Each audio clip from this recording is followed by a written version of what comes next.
Guys, welcome back to my channel and welcome back to another episode of This Week on Twitter.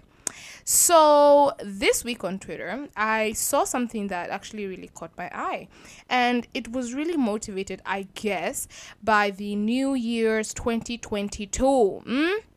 You people, for I'm only carrying positivity. I'm only carrying good vibes and God. Mashallah, inshallah. So basically the tweet said good vibes only all year. Now, that tweet really got me into thinking because a large majority of my brain power is spent on thinking, am I surrounding myself with good energy? Am I doing good for myself? Am I doing great for myself? Which I would expect is what everybody thinks about. And that tweet really got me to thinking that the whole good vibes only 2022 what is on the assumption that negative energy is only externally generated, that you can only have negative energy from outside sources, from people telling you you're fat, in ergo you think you're fat. Not saying that being fat is anything bad before you guys take me into a bad light, or people telling you that you're not clever so you think you're stupid. So it got me to thinking, to what extent is that true? To what extent does negative stimuli occur from outside?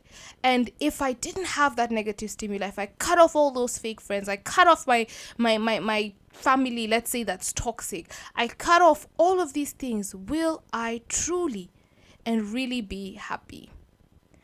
And really and truly, the answer that I came up with is what I'm here to talk about today. And I'm going to break it down into a three-part of what I came up with. Now, number one, on whether or not cutting off external negative stimuli will aid in your happiness or will lead to this divine happiness and divine, oh my gosh, I'm now in heaven and haha and kiki.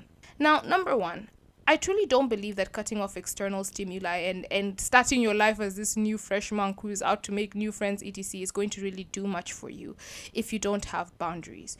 Now, boundaries are the most important thing in anybody's life. Like, I can't, guys, and I've said it before on this channel, I have no boundaries. Oh, no, let me not say I have no boundaries, but I used to have no boundaries. It was the assumption that if I have no boundaries, then I'll be acceptable. If I have no boundaries, then I'll be easy to deal with, so people will want to deal with me more.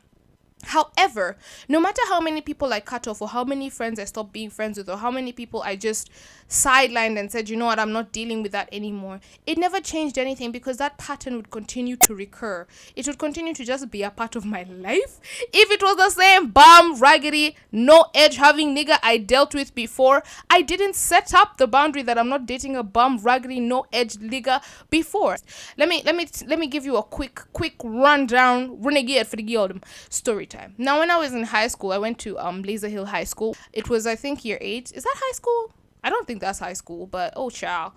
I went to Laser Hill, and the people that I met there were just the typical mean girls, very mean, very bad, body shaming, fat shaming, bullying, etc.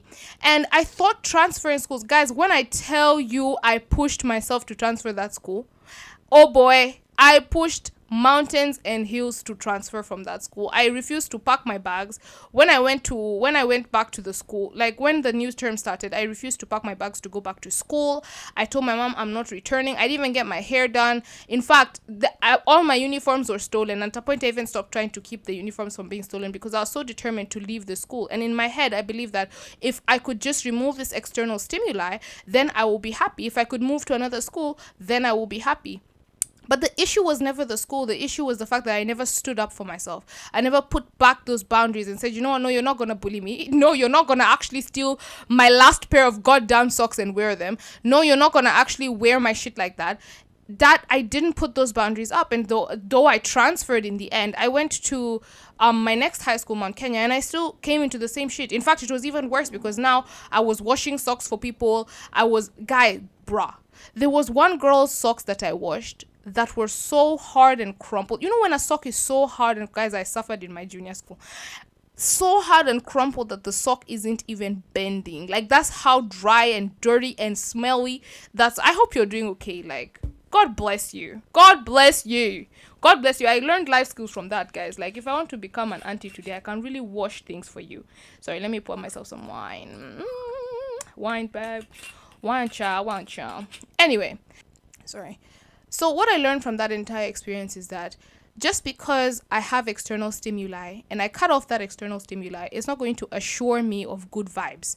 I have to put up boundaries. I have to set up those boundaries that are going to ensure those type of energies and good vibes that I want. If I see this and this is moving in a specific way and I don't want that to happen, I don't want to wash crumply, musty socks anymore, I have to put up those boundaries. And I won't continue to give you an example because you know what? I still haven't put those boundaries up. It's now in my life that I'm starting to put those boundaries up, and it's coming along. It's coming along slowly, but it's coming along. And now that leads me to the next point that I would like to make of putting up the boundaries. Now, essentially putting up such boundaries literally means that you have to do some self-work. You really have to put the energies into yourself, right? Right. So this now goes back to the whole, now, so bringing it back to the whole good vibes only 2022. The real question, are you good vibes? That's the real question. That class, are you good vibes? Look within yourself, are you a good vibe? Me, I'm not a good vibe. Let me tell you why. Let me tell you why. And this is not to sound conceited. This is not to sound rude. This is not to sound anything. But I feel, I've worked very hard for like the place I am right now in my life, in terms of school, in terms of my body, in terms of everything. I've worked very hard to reach this position in my life, and I've always strived to be this better version of myself that does things the way I think a happy person should live their life. However, the truth of the matter is I can never inherently be a good vibe, because there's days I wake up to my perfect life. I hate to tell you, but I truly do believe my life is perfect. But there's days I wake up to my perfect life and I hate it. And I hate it here. And I'm like, I hate it here. I hate it here. I can wake up today and I can decide I'm the ugliest person to ever walk this earth. I can wake up today and decide I hate it. I'm stupid, my grades are slipping, meanwhile I'm not sleeping, and my mind will create this entire farce that is inherently negative vibes, because inherently I'm not telling myself all these amazing affirmations and manifestations of everything that I need to be doing. So that whole post really led me to also think, me myself, I'm not good vibes. So how on earth do I expect every single day I wake up, my entire life is going to be characterized by good vibes only from me to my friends to everybody? I realized that if I'm not good vibes, that means the next person is not good vibes. And just because they're not good vibes towards me, it doesn't necessarily always mean that it's hatred towards me. People are dealing with their own things inside. If me, myself, I'm not in a good place, how do I expect everybody else around me to constantly be in a good place, to constantly be happy, to constantly uplift me and motivate me, even on days when I can't motivate myself? And I understand friendships is supposed to be, somebody pulling you and pushing you when you need to be pushed. But it's absurd of you to think that everybody you meet and every person you interact with is always going to be good vibes, because you yourself, you're not like that. And that's what's so crazy to me. Even when people say social media is fake and it's affecting us in a negative way, the truth of the matter is people have this inability to apply what is in their life to the general. And I don't mean in terms of your family disputes and your family what, but this the general principle that everybody has problems. The general consensus doesn't look like the BBL girly, so you're not gonna look like the BBL girly. That means if everybody doesn't look like the BBL girly, then the BBL girly is the exception to the general rule. And if the general rule is that you're not always, if the rule for you is you're not always in a positive vibe, how do you then think that everybody is supposed to be the exception to the general rule when you yourself, you're not that exception? And anyway, that tweet really just got me to thinking, you know what, to what extent, obviously, as I've said, to what extent is good vibes only a realistic thing? You can't always have good vibes because, as I said, you yourself, you're not always good vibes. 2, it requires a large amount of boundary setting, etc., for you to even try and attempt to sustain this. A lot of boundaries that people are not yet ready to establish and commit to. And 3, the whole aspect of good vibes only is very detrimental to the human brain. Human beings and all animals are usually fashioned in the way of you learn through experience. If everything around you is always gumdrops and raisins, my good sis Eve ate that apple not because she wanted to know, Sha.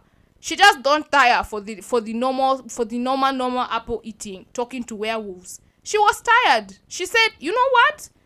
Maybe I do want to find out what's on the other side. Maybe the girlies are eating better than me. And she ate the apple.